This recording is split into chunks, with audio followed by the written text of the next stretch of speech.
दोस्तों, ये वक्फ संशोधन बिल 2024 इंडिया में बहुत बड़ा मुद्दा बन गया है। 8 अगस्त 2024 को लोकसभा में पेश किया गया।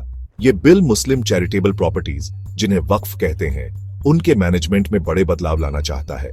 इस बिल को ज्वाइंट पार्लियामेंट्री कमेटी ने अच्छी तरह से जांचा परखा है, जिससे बहस छिड़ गई है और कई लोगों ने चिंता जताई है।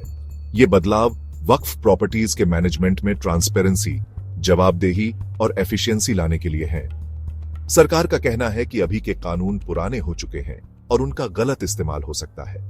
उनका मानना है कि ये बदलाव चीजें आसान बनाएंगे और ये सुनिश्चित करेंगे कि फायदा सही लोगों तक पहुंचे, खासकर गरीब और कमजोर मुस्लिम समुदाय तक। लेकिन इस बिल का बहुत विरोध हुआ है। कई लोगों का कहना है कि इससे वक्फ बोर्ड की आजादी कम हो जाएगी और मुस्लिम समुदाय की धार्मिक आजादी पर असर पड़ेगा। इस बिल पर बहस से पता चलता है कि इंडिया जैसे अलग अलग धर्मों वाले देश में धार्मिक संपत्तियों को मैनेज करना कितना मुश्किल है।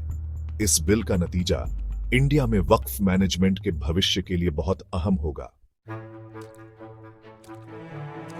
महीनों की बातचीत के बाद ज्वाइंट पार्लियामेंट्री कमेटी ने 14 बदलावों के साथ वक्फ संशोधन बिल 2024 को मंजूरी दे दी। सबसे बड़ा बदलाव है वक्फ बोर्ड में गैर मुस्लिम लोगों को शामिल करना। ये कदम भले ही सभी को साथ लेकर चलने की बात कहे, लेकिन इसकी आलोचना हो रही है क्योंकि इससे बोर्ड के लोगों और उनके फैसलों पर असर पड़ सकता है। एक और बड़ा बदलाव है ये तय करने का अधिकार कि कोई प्रॉपर्टी वक्फ है या नहीं। ये पावर अब राज्य सरकार द्वारा चुने गए अफसर के पास होगी, जो पहले डिस्ट्रिक्ट कलेक्टर के पास होती थी। इस बदलाव का मकसद वक्फ प्रॉपर्टीज की पहचान और रजिस्ट्रेशन को तेज करना है, जो पहले देरी और झगड़ों से भरा रहता था। इसके अलावा बिल में यह भी है कि वक्फ के लिए जमीन देने वाले को यह साबित करना होगा कि वो कम से कम 5 साल से इस्लाम मानते हैं। ये नियम भले ही फर्जी दान रोकने के लिए हो, लेकिन इससे भेदभाव और किसी के धर्म मानने की आजादी पर असर पड़ने की चिंता है।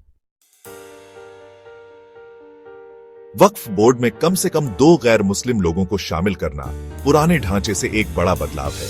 सरकार के मुताबिक इससे वक्फ प्रॉपर्टीज के मैनेजमेंट में ट्रांसपेरेंसी और ज्यादा लोगों की भागीदारी बढ़ेगी। लेकिन आलोचकों का कहना है कि इससे इन बोर्ड के कामकाज में राजनीति आ सकती है और मुस्लिम समुदाय का भरोसा कम हो सकता है।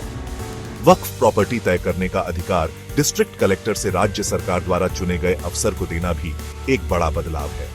सरकार का कहना है कि इससे काम तेज होगा और सरकारी अड़चनें कम होंगी, लेकिन पक्षपात और हेराफेरी की चिंता बनी हुई है, खासकर जब इन अफसरों के चुनाव और उनकी योग्यता के बारे में कुछ साफ नहीं है।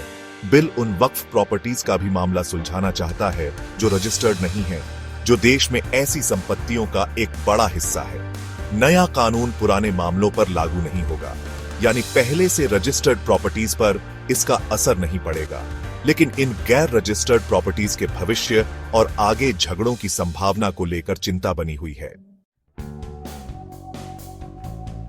वक्फ संशोधन बिल 2024 का कई राजनीतिक दलों और सामुदायिक नेताओं ने कड़ा विरोध किया है। उन्होंने लोगों से बातचीत न करने और ज्वाइंट पार्लियामेंट्री कमेटी के काम करने के तरीके पर सवाल उठाए हैं और कहा है कि बदलाव की प्रक्रिया में पक्षपात और ट्रांसपेरेंसी की कमी है। विपक्ष ने वक्फ बोर्ड में गैर मुस्लिम लोगों को शामिल करने की खासकर आलोचना की है और कहा है कि इससे मुस्लिम समुदाय की धार्मिक आजादी पर असर पड़ता है।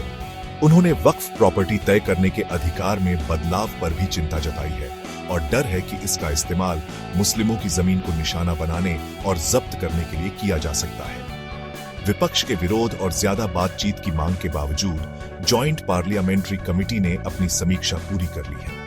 14 बदलावों के साथ ये बिल 29 जनवरी 2025 को वोटिंग के लिए तैयार है। अंतिम रिपोर्ट 31 जनवरी 2025 तक जमा होगी। इस बिल का नतीजा इंडिया में वक्फ मैनेजमेंट के भविष्य और सरकार और मुस्लिम समुदाय के रिश्ते पर जरूर असर डालेगा।